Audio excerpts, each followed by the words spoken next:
Good evening, people, and welcome back to Lead Judges TV. I'm your host, Dan Potts, and I'm with Lead Judges for Arsenal If and When, episode 15, the Invincible Patrick Vieira returns. Tomorrow night it is Arsenal versus Crystal Palace, and we're going to touch a little bit on that, but also what we're going to do is something a little bit different, is to go on what has happened already this weekend, because we're in a privileged position this weekend where we don't play till tomorrow night. So we've had the pleasure of looking at some fantastic football games, so it would be foolish for us not to talk about some of them. But let's start with Arsenal.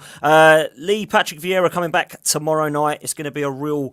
I think I'm really looking forward to it, mate, to be honest. If you see what sort of reception he will get and to see how we will play against, let's be honest, Lee, a real good Crystal Palace side that we've seen in the first few games. Patrick Vieira has really impressed me with this side, because I did fear for him, and I feared for Crystal Palace as a team, if I'm honest with you, because I think they lost a lot of players. I think there was a lot of doubt over what Vieira was going to be doing, and I think it was a real kind of up yours to that, if I'm honest with you, from Patrick Vieira, because he's come in, he's got the recruitment quite well with the Edouard signing. Anderson's come in, he's obviously got in Michael Elise from Reading. We've got Eze to come back, they've got Zaha who's still there, so actually they've got some good players, so they're going to be dangerous tomorrow. How do you see it going tomorrow evening, and what do you make of Patrick Vieira coming back to the Emirates League?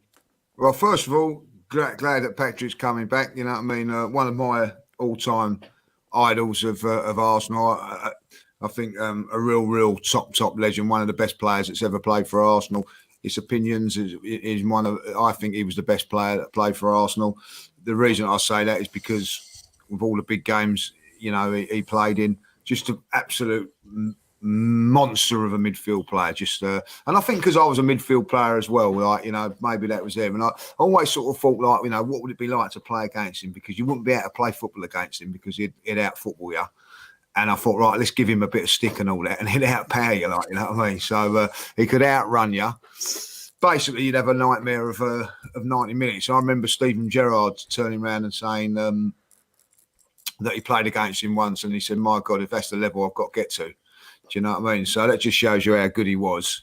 Listen, I think he's doing a fantastic job at Crystal Palace, and I'm looking forward to singing the name again, because I don't care what anybody says. I loved it at Norwich when we were singing the Vieira song as well after they'd just beaten Spurs, you know, Crystal Palace.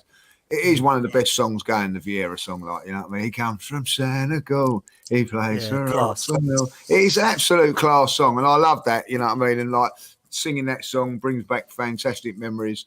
So I'm looking forward to seeing him, and I really hope that he does well.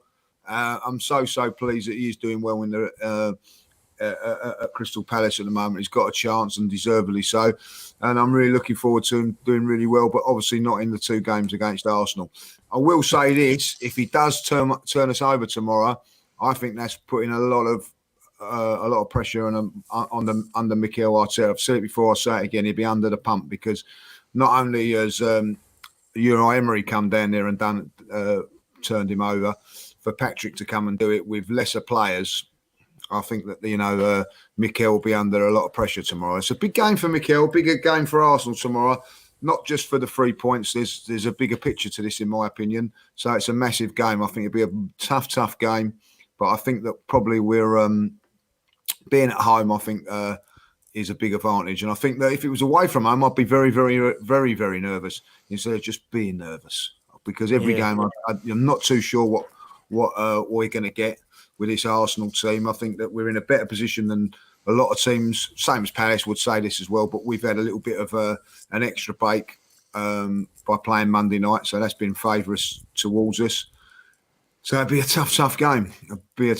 But listen, let's hope that Emirates is buzzing tomorrow, like it has been for every other game. I'm sure it will be, and that'd be enough to get us over the line.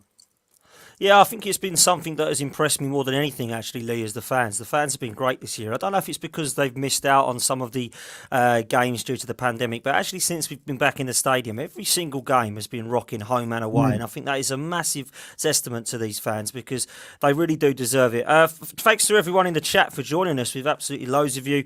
Darren's here, John's here, Denman99 is here, DC's here.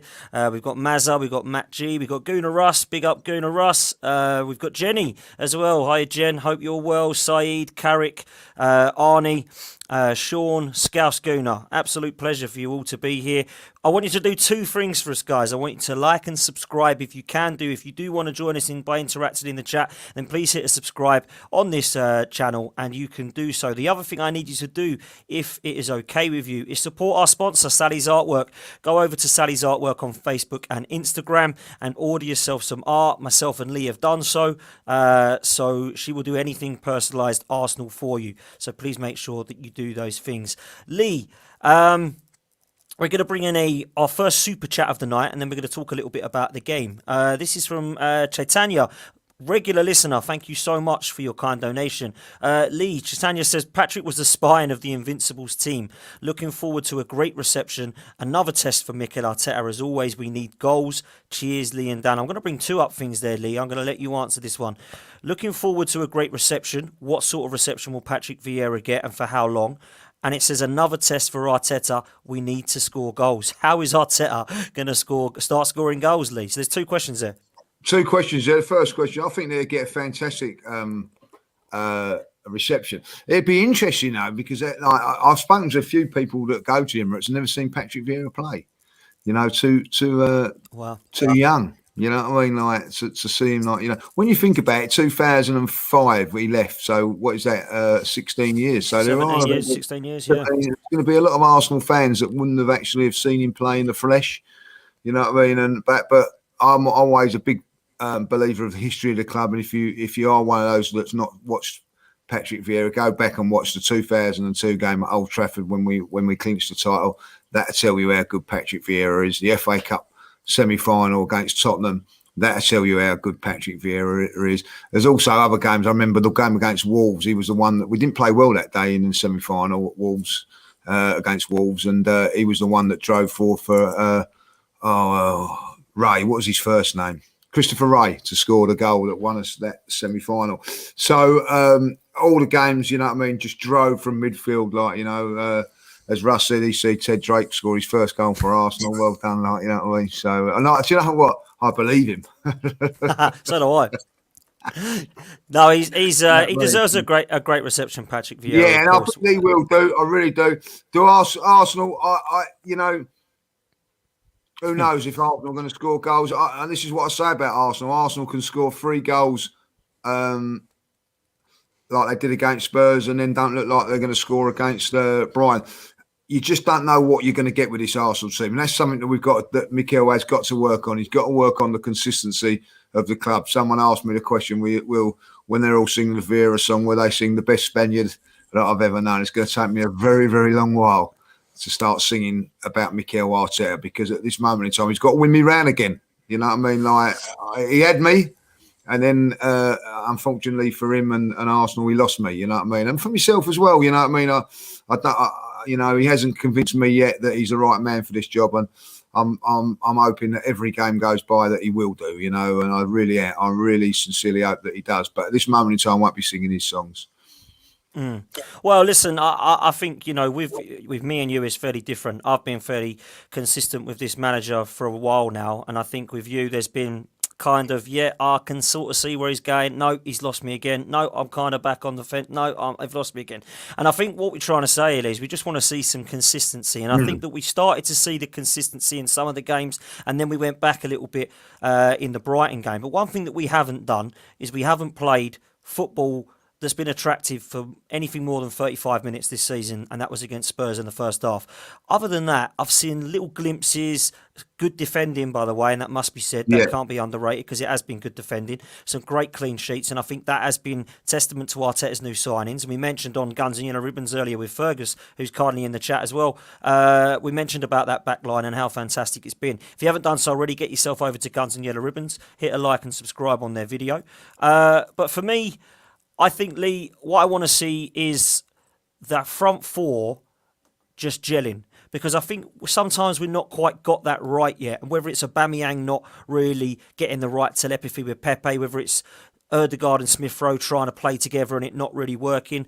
The midfield, I think, sometimes has been questioned as who needs to play in there. Xhaka, Lokonga, does Ødegaard and Smith Rowe both need to play with Partey? What do you think he's going to do team-wise tomorrow night, mate? I think that's a real, like, the back five now speaks for itself. Unless there's injuries, that's what you're going to see. So I'd expect that there. Obviously, Partey. The big key decision comes in midfield. What does he go with? Does he go with Lokonga, who hasn't done anything wrong in my opinion, or does he go for a more adventurous lineup by putting Odegaard in there? Because we're at home. Because what I think that we need to be attacking, and I would like to see either Martinelli or Pepe play as well in this team, so we've got more attacking options. So if you've got Odegaard, you've got Smith Rowe, you've got Saka, you've got Martinelli or Pepe, you've got Aubameyang up front, surely goals are going to come. You know what I mean? Like, so I would like to see him do that way. Listen, as we said earlier on the Guns and Yellow Ribbons, if Lokonga is in the side, it doesn't mean to say it's a negative move neither. So, and I think that I'm just going to see what Mikel actually plays tomorrow and see what happens. You know, like picking the team. He got it right against Tottenham last time, so I'm looking at him thinking, right, you know, it is important for a coach to get the team, not just the tactics right, the team selection right as well. And then make the substitutions at the right time. Now he's already come out and said that Martinelli's got an injury and all that, like, do you know what I mean? So he's covering his bases already on that one, as far as I'm concerned. As far as I'm concerned, I would actually go with Odegaard and Smith Rowe and Partey as a free in there, like, you know. So you've got two runners in him holding it, good solid back four, and then I would go with Martinelli tomorrow. And I think we need that little bit of pace and directness, and we need a goal for it. You know what I mean? Like and. Yeah, so you know, I think Trevor said it earlier on that he played against Brentford in there, but he hasn't playing under this back five or back four. So where I think because the defence was weak in those certain games, you had to get back and defend a little bit. You know, it's a different defence now, so we can. I think he's got to try and trust it a little bit more, rely on it to be good enough so that we can get our attacking players attacking. I think that's important. I think it's massively important. And, you know, it's interesting what you say about Martinelli. People in the chat are asking two things. Where is Martinelli? And the other thing they're asking is, have I had another haircut? Yes, I have had another haircut. It's falling out just like Lee Judge's is. And I'm trying to look as best as I can like Lee Judge's. No, I'm joking, of course. I have had another haircut. Another bit of a trim, so to speak. But Martinelli, Lee, it's an interesting point. I know you brought it up. Obviously, Brentford, he came on and, well, he actually started. And it didn't really work out for the lad. Obviously, Man City's played a game and a part of the game and also against Chelsea. But I don't think it's fair to say that, you know, just because of those performances where, let's be honest, everybody was poor at the start of the season, that he's just not good enough, not ready enough and needs time. Because there's a player there, massive ceiling. I feel like he's had 2 years where he's kind of lacked the development now, where his development's been kind of stalled. And whether that's through injury or through lack of playing time from the manager not picking him, I think it's a bit of both. I would love to see this guy. And now I don't think he's going to start, but I certainly think he's going to start to play games and have game time on Monday. So what does Martinelli need to do to impress Mikel Arteta to ensure that he doesn't start keeping him on the bench and he starts putting him into this first team? Well, I don't really know. I've you know, he played well against Wimbledon. I thought he worked his socks off in that game against Wimbledon, like, you know, in the league. I know it's only Wimbledon, but that's all you can do. You can only do what you can do. I always think that he's done really, really well when he's played. I like the way he works hard. You know, I like his directness. You know, he come on against Crystal Palace, fun enough, last season. You know what I mean, and scored the goal, didn't he? Like, you know, that got us to 2-1. You know, when he come in from the back post, I think it was a lovely ball from Odegaard, and he finished it. Yep. You know, and then Pepe scored as well. Like, you know, I think what you've got to try and do as a manager and a coach as well is somehow find a system that gets the best players playing. Whether that be Martinelli, whether that be Pepe. I personally, if someone was to give me £100, you know what I mean, and bet £100, I don't think Martinelli will start tomorrow. And I'll be honest, I probably won't get no more than 10-15 minutes in the game either way. You know, I look at the game against Brighton, he could have chucked him on there. He went defensive in that game. The game against Tottenham, when we looked a little bit tired. We went more defensive and we didn't bring him on. But I think that what we've also had a little bit of problem with Mikel Arteta is that he's had players like Partey and Tierney that weren't lasting 90 minutes, so he had to take them. So he lost those options of a substitution. All of those things should now change. You know, if these players should be up and running and fit now to last 90 minutes, and if they're not, then again that's something that's down onto the coach. What are you doing in training not to get these players up to match sharpness and fitness? I think it's a big thing. Like for me, Martinelli stays on the bench. Listen, you can only play what's in front of you. You know, every time he gets an opportunity, he's got to perform. And I think, to be fair, in the 95% of the games he's done that, apart from probably Brentford. But, you know, let's be honest, who played well against Brentford? Yeah.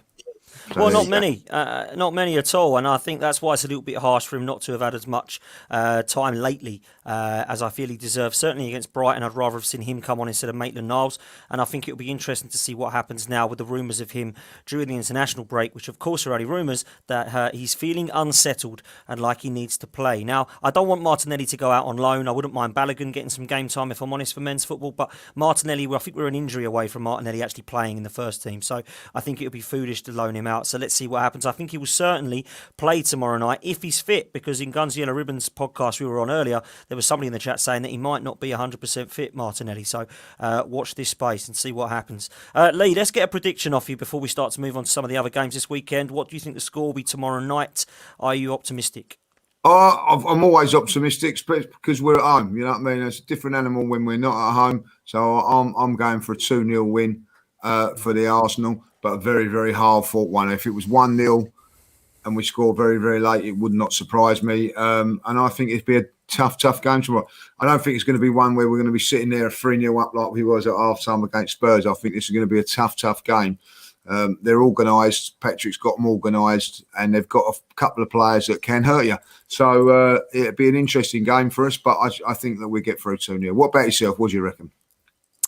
I'm with you, mate. 100% with you. I fancy a clean sheet just because of the way that we've been playing defensively. I think we've been defensively solid. And I'd like to think that Gabriel and White can get the better of Eduardo, who I think is a very good player, by the way. And I think it's going to be a really interesting battle if Tomiyasu is going to play against Zaha to see what he can do, because we've seen Tomiyasu play a few good games, but Zaha's a real tough opponent, and we've seen him play very, very well against a lot of the fullbacks in this Premier League, and he's given them a torrid time. So it'll be really interesting for me. And I think he's going to be all right against him. I do. I've got a lot of faith in Tomiyasu. I think he's been a real good player for us the last few, and I think that he's got the potential. His ceiling's massive, you know. So yeah, I'm going to go 2-0. I think we've got enough to start scoring, and we have to start scoring soon, Lee. We have to get this team going at some stage, and why not against Crystal Palace? Aubameyang has a good goal-scoring record against Palace at the Emirates, so let's hope that he comes out tomorrow night, all guns blazing, and it'd be nice to see Saka and Smith Rowe, one of those two, get on the score sheet as well. Yeah, so I'm going to go 2-0. Yeah, I'm going to go 2-0 to the Arsenal. We have got another super chat, which I'm going to bring up just before we do move on, from one of our friends, good friends of the show, Daniel Bailey TV. I hope you're well, Daniel. Thanks for your kind donation, mate. Be great to see you tomorrow. If you are going to the game, drop us a line and we'll meet up. Daniel says, we need to start playing with the handbrake off. This is an interesting one, Lee, because this is something Mikel Arteta keeps going on about. The handbrake needs to be off, but I think I've seen the handbrake on with this manager more times than off. So what do you make of that comment?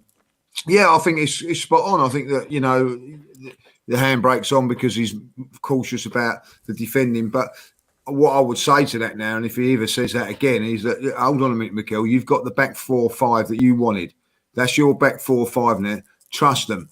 Take the handbrake off and trust your defenders to defend, and then let the attacking players play.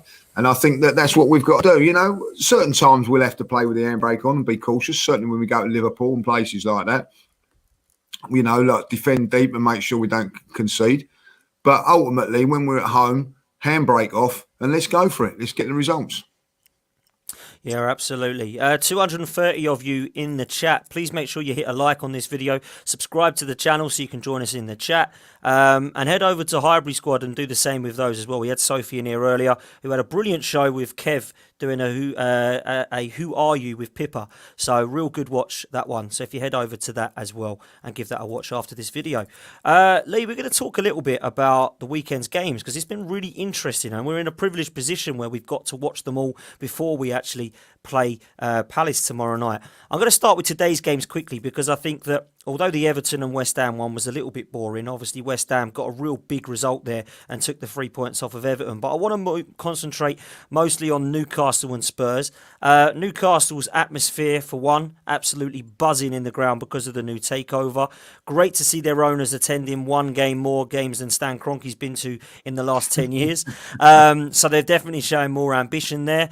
But first of all, before I ask you about the Tottenham and Newcastle performance, I just wanted to wish well the horrendous incident that happened with the fan there, and I really hope that everything is okay. We believe, I haven't heard, but I believe that it was looking more positive than negative, so we hope that he is okay. So important again to realise what football means is football is just a hobby and just a sport and something that we love.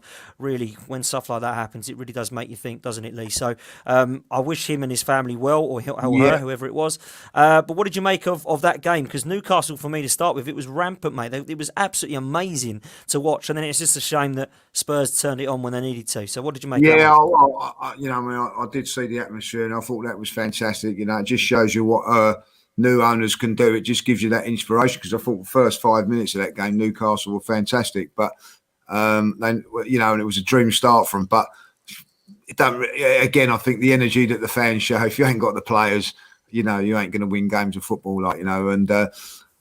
I feel very, people slagging off Steve Bruce and all that. Look at the play, like the squad that, the finances. I'll be interested to see if he did get a bit of backing from these people, what he could actually do. You know what I mean? Because he's up swimming against the tide up there with what was going on. Listen, we absolutely destroyed Tottenham, and they looked half decent today, and that's probably because Newcastle were that poor. Like, it made them look a lot worse than what, or a lot better than what they were. I like to see Steve Bruce be given some sort of chance to try and turn it around. But obviously, long term, he's a dead man walking. We know that, But I look at it and I think, Spurs, have got better players, better squad. It was all. I'll be honest. I always thought Spurs were going to go there and win, but I had that thing. Well, because of the new owners, it did make it a little bit harder, which it did in the first 10 minutes. I have to say that, but ultimately, Spurs prevailed, and that's disappointing. So for me, the most interesting game was the West Ham Everton game. I'm going to have to say that I'm so impressed with David Moyes and the way he's gone about things. When people turn around and say about coaches and it's all about players and all that, he hasn't got the best players in the league by a long chalk. But I tell you what, he's got a team organised and play for him. Yes, I know Everton have got a couple of players missing, like Calvert-Lewin and Richarlison not available, which is a big loss for them. Granted, they still go up there, still do the same thing, tactically very, very aware of what's going on there. And listen, West Ham play Tottenham next week, and that is going to be a real interesting game, because I think that. No, I'm really impressed with what I'm seeing at West Ham for what they are and the resources that they've got. I put down a draw for that game because, as we know, it's not an easy place to go.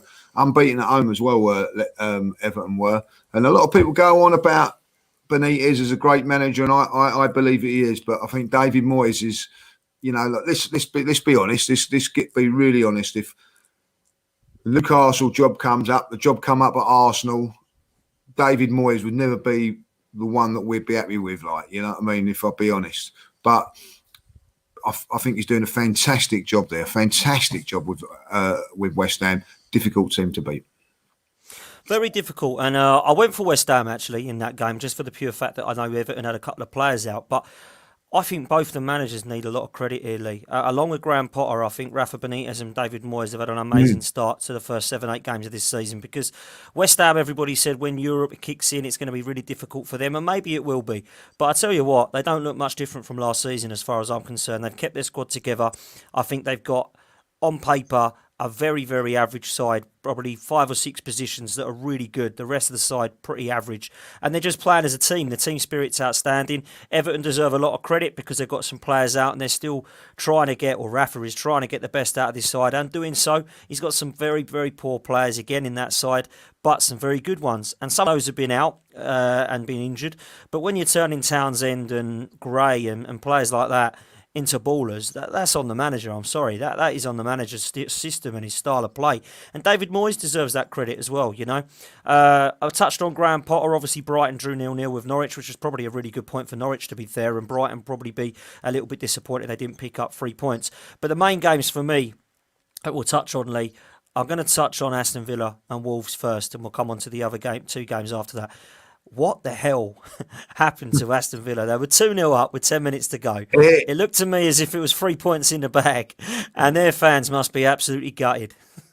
Unbelievable. It can happen. It's just one of those games. 9 times out of 10, it won't happen. 2-0 up and cruising. Probably, by far the better side. And then just the momentum shifts with 1 goal. Goals change games. They got it back to 2-1.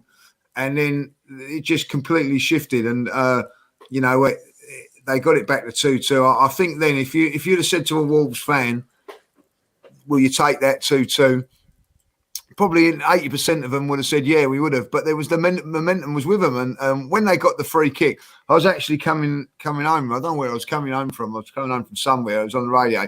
And they actually said on the radio, there's a last kick at this game. And the co-commentator said, the way it's going, I wouldn't be surprised if they score from it. Well, they did score from it, and it was a complete deflection as well, you know what I mean? So, unbelievable. And that just shows you, if you can get at a team, get at them, that they can crumble. And you look at it, they had Mings at the back, who's an England international, Martinez in goal, and it didn't matter.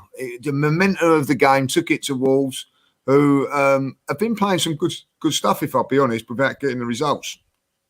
But yeah, they got it, you know what I mean? And it was a sensational comeback. 10 mad 10 minutes, 18 minutes of total dominance from Villa, and then 10 minutes of madness.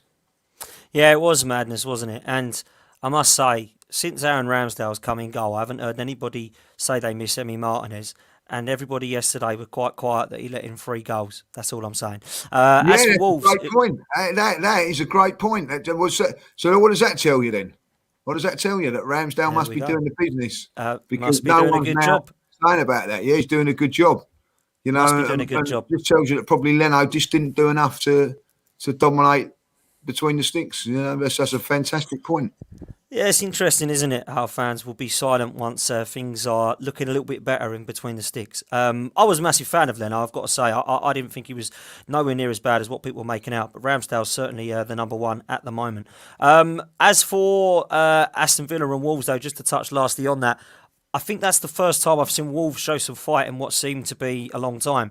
Because this Bruno Lage has come in from Benfica previously and looked to me as if no one really knew much about him. But I think he's getting this team together and trying to work out who was fitting into his style or who was going to be there and give him the mentality and passion and desire that's needed. And certainly they came together yesterday and turned it around in the last 10 minutes. And Aston Villa, I think, like you say, Lee, kind of just thought, when you say it can happen, we've done it before, haven't we, at Arsenal? I remember we were 4-0 up against Newcastle once and it went wrong for us at St James's Park years ago. It was 4-4. Sometimes you can just think you've won the game, fall asleep, and then it happens. Yeah, and there's nothing you can do about it. It just the momentum changes, and it can happen. I've played in games when we was coasting 2-0, and then just couldn't turn it. They get one, and all happens. And so yeah, it does happen. And from Villa point of view, I thought Villa, that's 2 defeats on the spin now for them, losing to Spurs and losing to Wolves. Let's hope it's 3 on the spin for them. Let's give them an hat-trick. And, that's a big game for us next week if we win on tomorrow, because it will push us up into the top 6, I think, top 5, top 6, 7, which we've not been for a very, very, very long time. Yeah, 100%. And I think that, that's going to be 2 big games, 2 home games that are very winnable on paper. Aston Villa missing Jack Grealish, I think so. Let's move on, Lee, because I want to talk about Mo Salah. I think that I put out a tweet yesterday after his goal, and I think people kind of read it wrong, really, because I said I don't think he gets the plaudits he deserves, because he does get plaudits, Mo Salah, but actually I don't think they give him as I don't think he's being put on a pedestal as high as he should be. That's what I was meaning by it. I think this player is outstanding. I think he's the best player in the world currently at the moment. I think he is definitely an all-time Premier League great. And he's not just a good player for Liverpool. This guy is exceptional. I don't know another right winger in the Premier League history that is as good as him. I put him ahead of Cristiano Ronaldo because I think most of the stuff he did for Man United was fantastic. But certainly as a career, I thought he was brilliant at Real Madrid, even better than he was at Man United. I think Salah has been outstanding for Liverpool. Better than Beckham, better than Ronaldo, all-time great. And you have to say with Mo Salah, he's won everything there is to win. And he's done it all pretty much by lifting Liverpool, raising Liverpool that one extra. And you know when you get players like that, we had it with Thierry Henry, Chelsea have had it in the past with the Drogbas, but you get that kind of one player that everyone looks at. He's that guy for Liverpool. Nobody looks at, the Jordan Hendersons or the Firminos or even the Manes, do they? They look straight at Mo Salah and say, he's the guy we've got to stop. That goal yesterday, Lee, was outstanding. That role with the ball. And he's done it before. He's done that before, you know what I mean? So, listen, I think he's a fancy. Why I think people have a little bit of a dislike to him or a distaste to him, yeah. He dives, he cheats a little bit when there's no need. And also that he's not really, he's a bit greedy, he can be not a bit of a team player, where I think like Sane is and all that, but ultimately, when Liverpool needs something, he's the one that brings them together, you know what I mean? For me, and I think he's fantastic when he does that. I think personally he's a great player. I like players that get on the ball and make something happen. It's good to watch, isn't he? But what I would say that he is where he doesn't slow things down. He gets the ball. He does it all at a fast pace as well. But he's a very, very good finisher.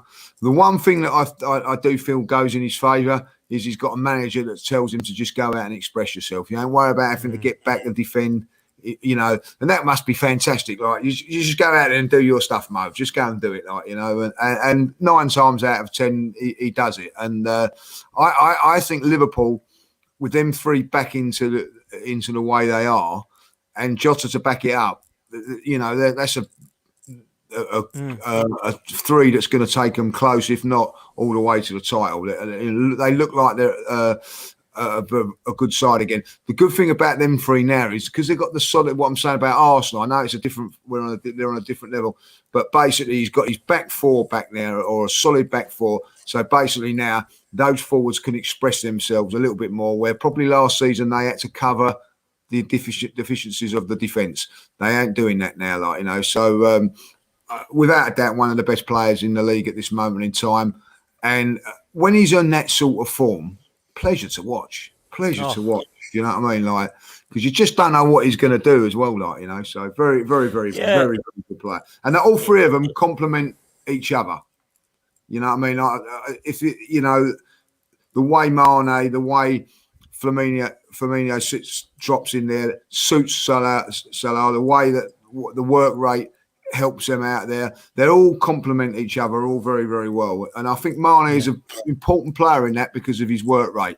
I think that goes under the radar, the work rate that he puts in. I think you're right, and I think Bobby Firmino deserves a lot of credit for that front 3 because they have even mentioned it, haven't they, before, that Mane and Salah would nowhere near scored the amount of goals without Bobby Firmino being in that mix. And I think Jota, like you say, has come into the mix very, very well off of the bench. But I am saying this now, although Cristiano Ronaldo and Messi are the 2 best players ever, I still stand by that. I actually would put Mo Salah in a Premier League all-time 11 on the right-hand side ahead of Cristiano Ronaldo because Ronaldo's work over in Real Madrid was doubly or probably twice as good as it was at Man United, in my opinion. So I would go with Mo Salah, and that might be an unpopular opinion. A lot of people would say, no way, it's Ronaldo, but he had a few seasons at Man United. The first couple were a little bit, he was a good player. Then he got outstanding and was one of the best on the planet, went to Real Madrid and was the best in the world. Mo Salah has just been ridiculous since he's put on a Liverpool shirt throughout, and I think he's been their best player by far. So I'll go Mo Salah. One thing I will say, Lee, just to touch on this before we move on to the other 2 games, I think people laughed at me when I said Liverpool win this league this season. The reason I was saying it was because they did it the season before when they had that tied fit. Now they've gotten back, like you've said. Is it something to laugh at, saying that Liverpool are going to win the league? No, I don't know why people would laugh at you when they win the league. If I'll be honest, I still say that Chelsea and Man City would be my slight favourites in that. But I don't. But Man City haven't got that striker. As I say, you know, will they go and buy one in January? We'll have to wait and see. I think that could push them onto a different level. But Liverpool very, very much in it. Like, you know, it's a 3-horse race as far as I'm concerned, and they're very, very much in it. And why not? Why not? They've got the players, they've got the know-how, they've got an elite manager, they've got terrific fan base. I don't see why people would be dismissing Liverpool. I never have done and never will. Yeah, I agree with you. I think they've got the best manager probably in the world, and they've certainly got 5 or 6 positions. I think Liverpool that would make a debatable world 11. You know, Andrew Robertson, Trent Alexander-Arnold, Van Dijk, Fabinho, Mane, Salah. I think they would all probably go in, and maybe even Alisson in goal. Yeah, would get into a potential world 11. So we should not be ruling them out, and that's why I think they will win the league, just ahead of Chelsea and Man City. Talking of Man City, let's talk about them quick before we move on to the last game, which was outstanding and the one that we want to save till last.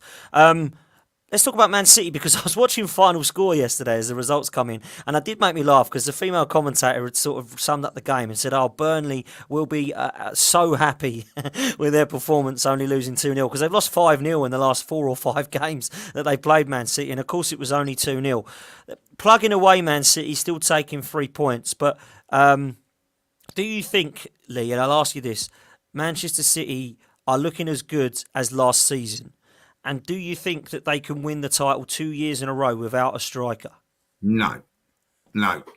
And they've got, listen, the reason they're going to be up there and thereabouts is because they've got players that, you know, really see, you know, they've got Grealish at 100 million to come into the players that they've already got, you know, like the Fodens. They've got like, you know, who's a fantastic player. I think he's been brilliant for the last few games for them as well. Like, you know, Mahrez, they've got like Bernardo Silva, they've got, you know, they've got an array of talent on the left-hand side, so much so that Sterling's not getting too much game time at the moment. But what they do need is a forward. I think they had a lot of percentage of the play last game.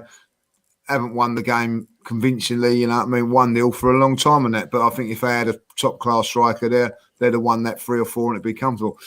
Listen, you know, if they're 1 or 2 points off the top come January and they do go and get that final, then I think that they would be favourites. But at this moment in time, I'll have to say, you know, Chelsea are just still getting through without. I thought when Lukaku first signed, he looked like on fire. I think he struggled the last few games. I wasn't impressed with him in what I see of him against Brentford. He certainly was very good against Arsenal and Spurs, but since then his performance has just slightly dropped off a little bit. But they've got people like Werner coming back into some sort of form at this moment in time. They're an efficient side of what I would say about Chelsea. You know, once they went 1-0 up yesterday, that was it.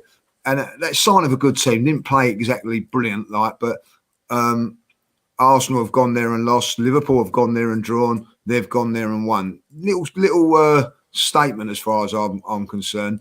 But it will be interesting. Manchester City, for me, I think they're going to be there and thereabouts because they've got so many good players, Dan. But ultimately, I think that at the moment there's not a lot between these two teams. But if they was to get that striker, that could push them there. I think Liverpool probably would say, or I would say, have got a better front three at the moment than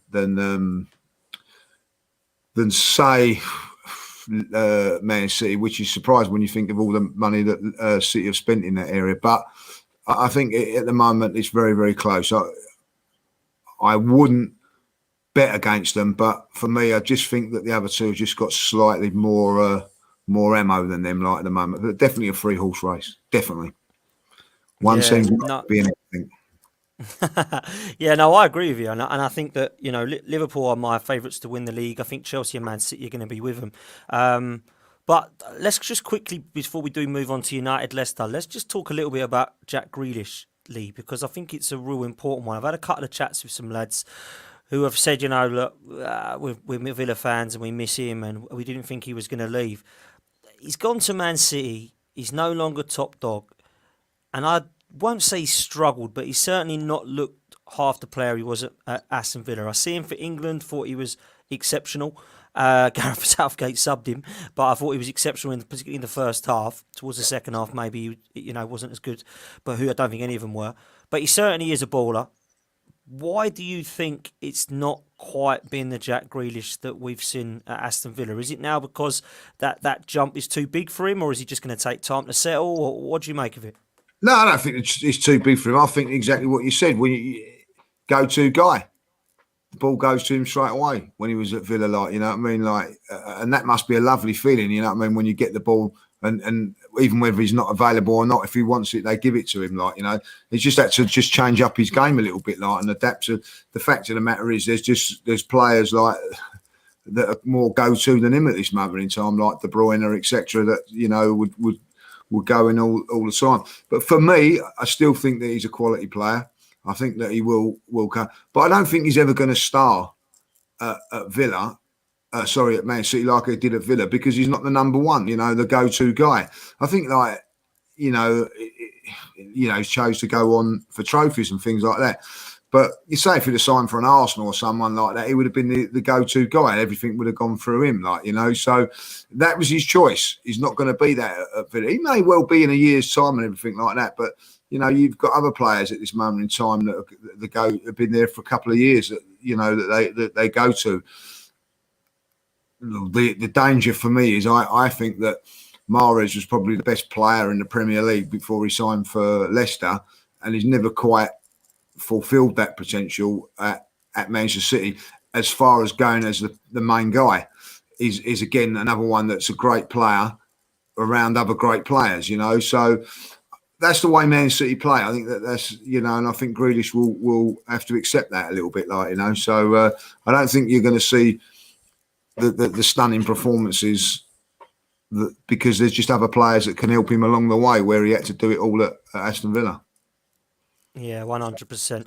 Guys, there's 350 of you watching in the chat. Head over to Sally's artwork on Facebook and Instagram and order yourself an amazing piece of Arsenal artwork. And also, there's only 100 odd likes. Let's get the likes up to 200 likes, people. Come on, I have faith in you. Hit the like button if you hate Tottenham. There we go. Lee, before we carry on, Lee. Yeah, go on, Lee.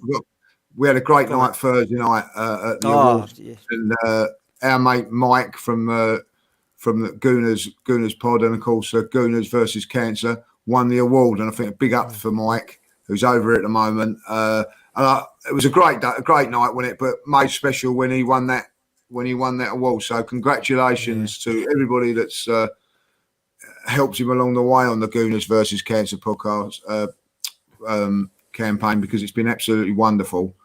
And you know, to see him emotional about all that hard work that he's put in was fantastic. So a big up to Mike for what he's done, and so well deserved. Lee, well said. I couldn't have said it better myself. Obviously, Thursday night was fantastic for everybody involved, and it was a superb evening. And everybody that was there, not just Arsenal-related, but podcast-related football content, it was absolutely superb. But I must say that was an outstanding achievement, not just for Mike, but everybody on our table actually won something. Tom Canton got himself a bronze award for the Lunar Talk, which was great for Best Content Creator.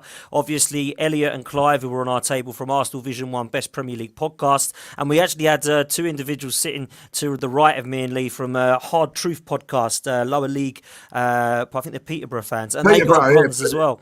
Unbelievable. Let everybody on the table won. Obviously, AFTV got some awards as well. So it was a really good night, Football Content Awards. But for me, the award of the night was, of course, Mike from Gooners versus Cancer. Please go over to Gooners v Cancer and donate. We want to try and get this up to as much as we can. And we're trying to hit 25,000, and I think we're nearly there. So please go over. You can win some amazing prizes.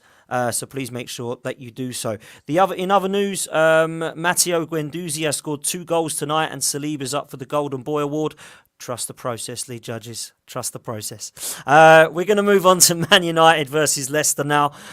What a game, by the way, Lee. Absolutely unbelievable game of football. Watched it on Match of the Day, of course, last night, and saw how great it was.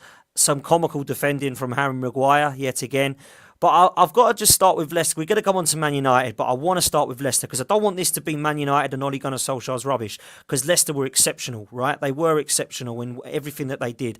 And, Brendan Rodgers hasn't quite got it right in the first few games. I think Leicester have had a bit of a poor start to the season, to be honest. Very similar to Arsenal's start.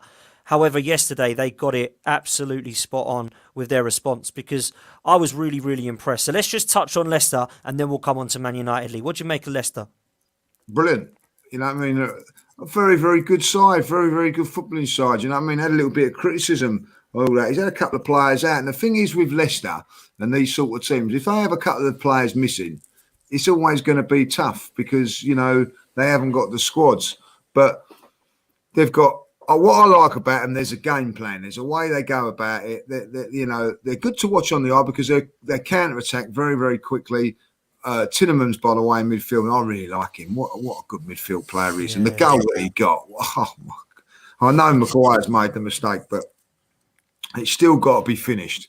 And it was a fantastic finish. And I just felt, look, game changer, I thought, when it went to 2-2, I thought then that Manchester United were going to go and win it. I thought that the momentum had changed for them. But Leicester went straight down the other end and scored. They took their chances, Dan. You know what I mean? Like for a team that took their chances, they're dangerous on set pieces.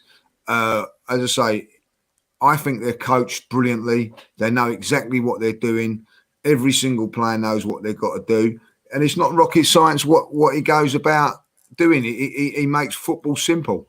And he doesn't overcomplicate it with his tactics and the way that they play, and that's why they're where they are. They've got a good goalkeeper. They've got defenders that you probably wouldn't would say, oh, I don't know if I fancy them and that. But when you actually look at them and have been brought in, there, you think, why haven't we gone for him? Why haven't we gone for him? Good. Solid team. I will say this, though, they was helped yesterday. Well, let's come into that, because I think we're right to big up Leicester. I thought they were exceptional, and I absolutely love some of their individual talent and the way that they play. Brendan Rodgers has got them well drilled, and I actually think they're one of the best, the most well-run clubs in the league. But my God, let's talk about Manchester United, because I think everybody in the chat is going to enjoy this chat. We come on to Ole Gunnar Solskjaer in a minute, but I look at some of the individual errors still happening in this Manchester United side, and I'm looking at the Harry Maguires of this world, and I just think, what is it about this Manchester United side that has got better?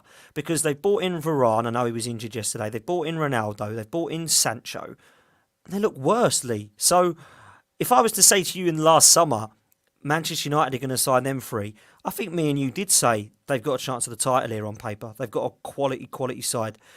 But what's going on? I've always said that on paper they've got a good chance of it, but what will restrict them is their manager. But ultimately, I look at it and I think that I'm a big fan of Ronaldo as a player. I'm not as a person. No. And I'm going to be that. And selfish in some of the things that he's doing. He's been left out of the game, the last game against Villa. He walked straight off. He knows that's going to get attention. He knows that, do you know what I mean? So I felt that was undermining the manager. All of a sudden, then the manager now knows that if he leaves him out, he's under pressure. He shouldn't be under pressure because you're resting a 36-year-old player. You know what I mean? That 36-year-old player should know he's 36 and knows that when it's important games, he's going to be playing. The fact of the matter is, it's not about Cristiano Ronaldo. It's about Manchester United. Now, what I'm saying is that when you play Aston Villa, you've got Sancho, you've got Greenwood, you've got Cavalli, you've got so and so. That should be enough to beat Aston Villa. And a player like that should accept that and say to himself, you know what? Yeah, you know what I mean? Like, we can do without me. But I tell you what, they can't do without me against Leicester or so and so. So I feel that's put him under a lot of pressure. So you've got to be a real top manager to manage somebody like that. Who is a fantastic footballer. Let's get it right. But when you're as fantastic as that, have a little bit of humanity as well. There are other players playing, and you cannot win it all on your own. You have to have a squad of players, and you have to at times going to have to be rested and going to. So I think that at the end of the day, it's a tough one. Now for me, Man United. Now, let's be honest with this Man United team. If Arsenal, Tottenham have been poor this season, they're above them. right? Arsenal of a shocking start. If we actually win tomorrow, we go 1 point behind them. With all that money they've spent, he's under a massive amounts of pressure. And I think, if I'm right, they've got Liverpool in their next game. And I think it's at Old Trafford. Yeah, they've got Liverpool, Chelsea, Tottenham and Manchester City in the next 4, and Watford, in the next 5. So there's only Watford, and they got all them. So this is going to be really interesting to see what happens in Man United now. Well, if he comes out of that with a lot of points, then he'll be okay. But he's under immense pressure, and you know, I can't see him beating. You know, listen, you can't predict games like that. But like, you know, Liverpool at this moment in time, you would fancy them to win. Chelsea, you know, like Tottenham away is never easy. You know, to go to Tottenham's ground. They've hit a little bit of form, Tottenham, whether you like it or not. So he's going to be under a lot of pressure. But yesterday, and do you know what? Genuinely don't think it was down to the manager yesterday. Individual mistakes that, you know, like, you know, I look at that yesterday. I know Maguire took a lot of stick for that, but what a poor ball from the guy who puts him under the pump. Yeah, I agree. Puts him under the pump. No need to do that. Do you remember we had the big debate about Granit Xhaka or whatever, like, you know, really in that position there, the guy should just got rid of it, just cleared it, like, you know what I mean, and then go from there. But do you know what? He's been there a while now, Mikel, like Ollie. He doesn't know what his best midfield is, right? And I think he's got problems with who he's got up front. I think there's too many. He's got too many choices. And I know that sounds silly, but you've got Greenwood, you've got Sancho, you've got Rashford that's come back into the team now, like, you know, you've got Ronaldo, Cavani up there, like, you know what I mean, Fernandes, who I thought was very, very quiet yesterday, you know. So you've still got Martial as well. Still got Martial. Martial's another one. So how are you going to keep all of those players happy? You know, so it's very, very difficult. I think Martial come on in another game, scored. I think one game I see. Scraped through against Villarreal in the Champions League. I thought they was fortunate to get away with that one, like, you know. Definitely. So you can get at them. You can get at them.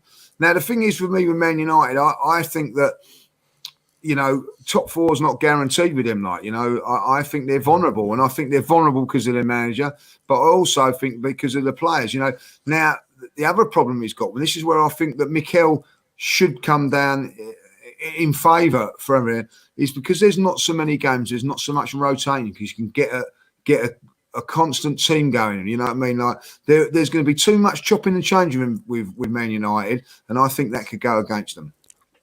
I think it's a great point about that, about him not knowing his best team. And I want to come on to this quickly with Ole Gunnar Solskjaer, because people talk about who's been a flop this season in terms of transfers.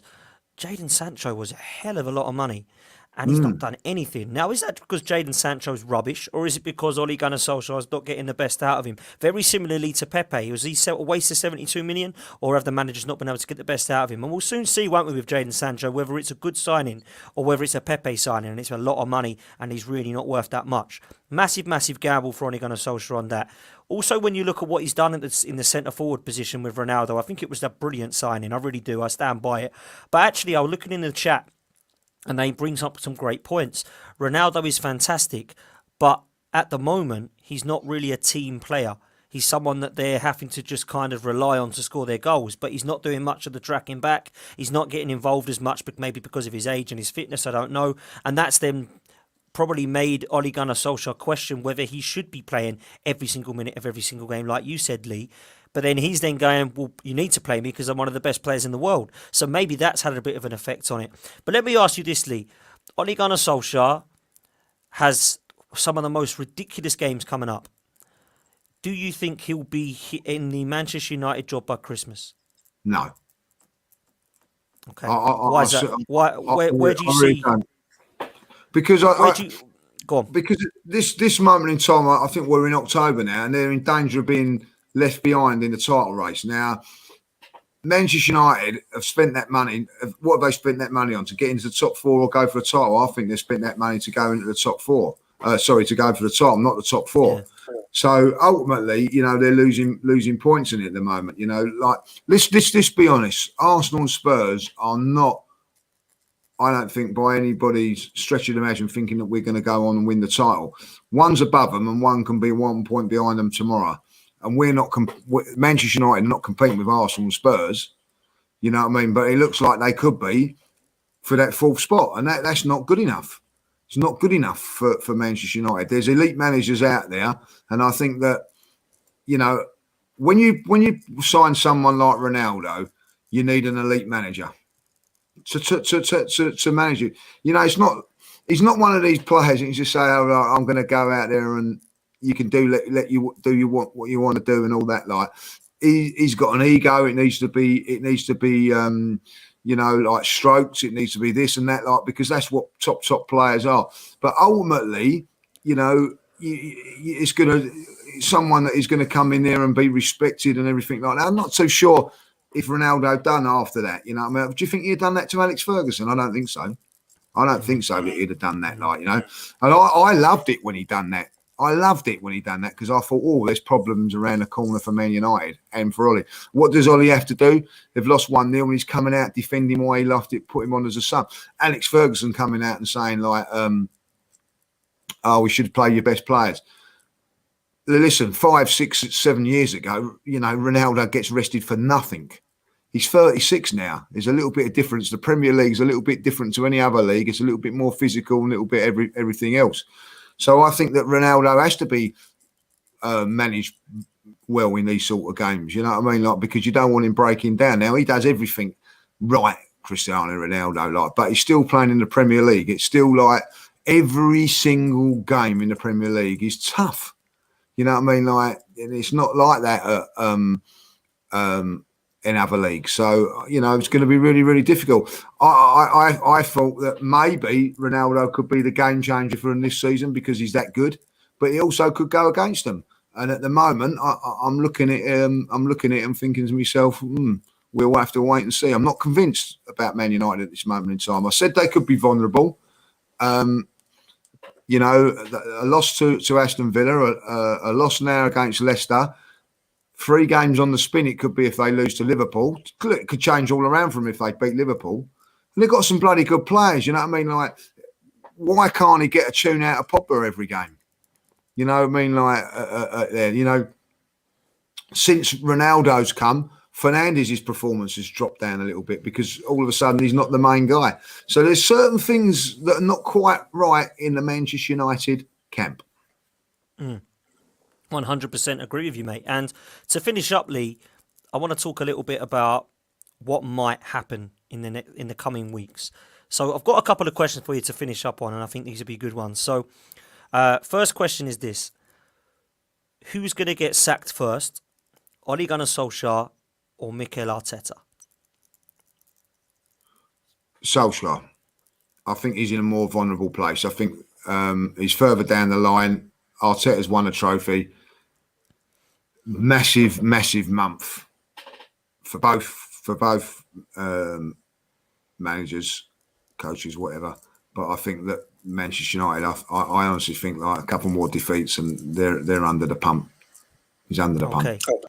So I agree. I think Ole will go before because of the way the fixtures have come to at this stage, and I think Arteta will.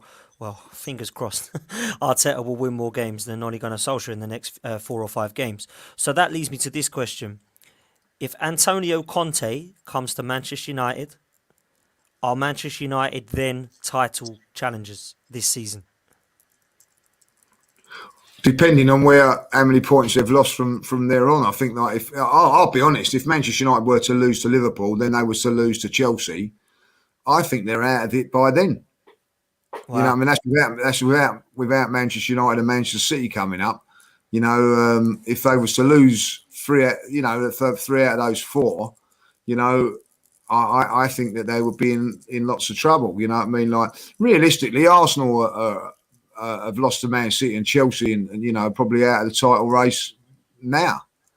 You know what I mean? So I would have to say that Manchester United would be out of it as well, and I don't think a new manager coming in would be able to make up those points. But Manchester United will look at it and think, right, well, we've still got to get ourselves into that top 4. So I think it'd be an interesting one to see what happens. Listen, if Manchester United go on and win their next 3 or 4 games, which, by the way, they are capable of with the players that they've got, who knows? But Manchester United have spent a lot of money this summer to challenge for the title, Dan, not just to get into the top four. So the structure has changed for Ollie a little bit, like, and I think that'd be his downfall.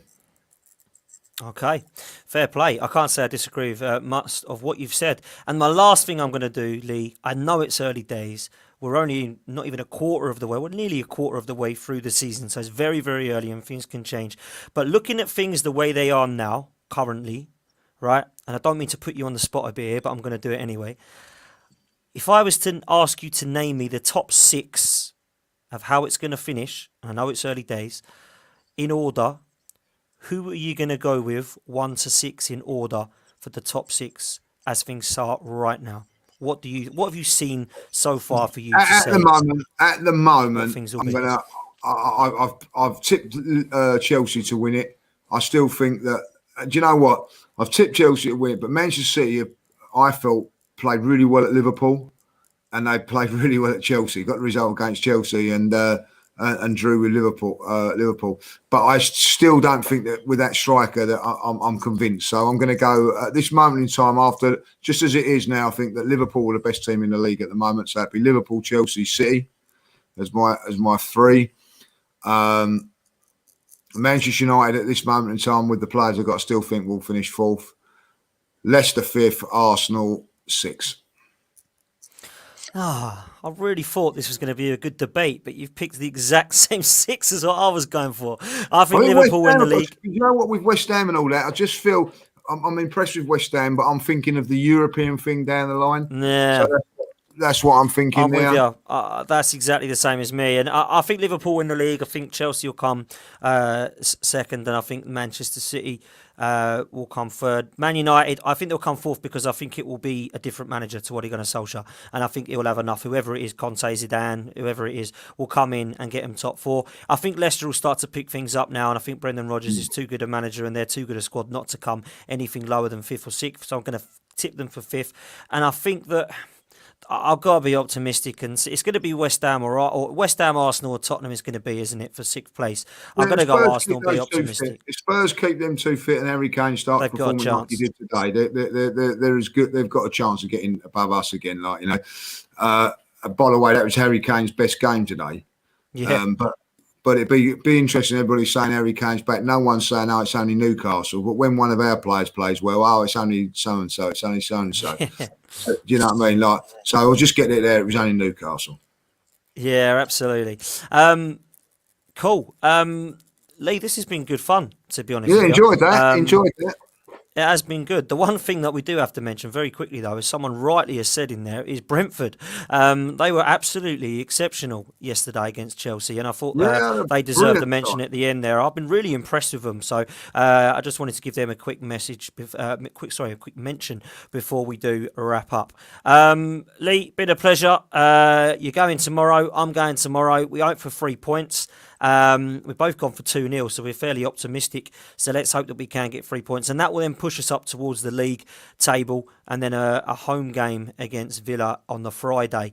Another evening game, Lee, on the Friday. So we'll be going to that one as well. So we'll look forward to that. We'll have fan cams after the games tomorrow evening, and then more content throughout next week. Thanks to everybody in the chat. Over 450 of you watching live. Please hit the like and subscribe on this channel if you haven't done so already. And until then, we'll see you next time. Up the Arsenal.